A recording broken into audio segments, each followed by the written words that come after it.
Vote అనే ఆయుధం ద్వారా ప్రజాస్వామ్యాన్ని పరిరక్షించుకుందామని ప్రతి పౌరుడు మే 13న జరగనున్న ఎన్నికలో బాధ్యతాయుతంగా ఓటు హక్కును వినియోగించుకోవాలని, ఓటుకు నోటు రాజకీయాల పట్ల ప్రజలు అప్రమత్తంగా ఉండాలని అఖిల భారత యువజన సమైక్య రాష్ట్ర ప్రధాన కార్యదర్శి కల్లూరు ధర్మేంద్ర పిలుపునిచ్చారు.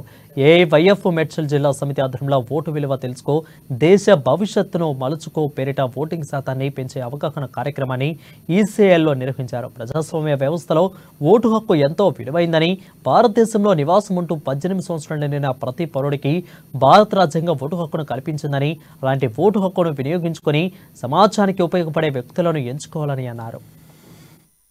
సంవత్సరం నిండినటువంటి ప్రతి పౌరుడికి కూడా రాజ్యాంగం ఓటు హక్కు కల్పించింది. ఈ ఓటు యొక్క ముఖ్య ఉద్దేశం కూడా ప్రజాస్వామ్య వ్యవస్థను, ప్రజాస్వామ్యం ఉన్నటువంటి మౌలిక సూత్రాలను, ప్రాథమిక హక్కుల్ని, అదేవిధంగా లేకుంటే సంక్షేమ పథకాలని లబ్ధిదారులకు చేకూర్చే విధంగా చట్టసభల్లో మంచి నేతలను ఎన్నుకొని ప్రజా సమస్యల్ని అక్కడ ప్రస్తావించి పరిష్కరించే దిశగా ఈ ఎన్నికలు ఉపయోగపడాలని చెప్పి ఈరోజు ఆల్ ఇండియా యూత్ ఫెడరేషన్ ఈరోజు మేడ్చల్ జిల్లా కమిటీగా పిలుపునిస్తున్నాం.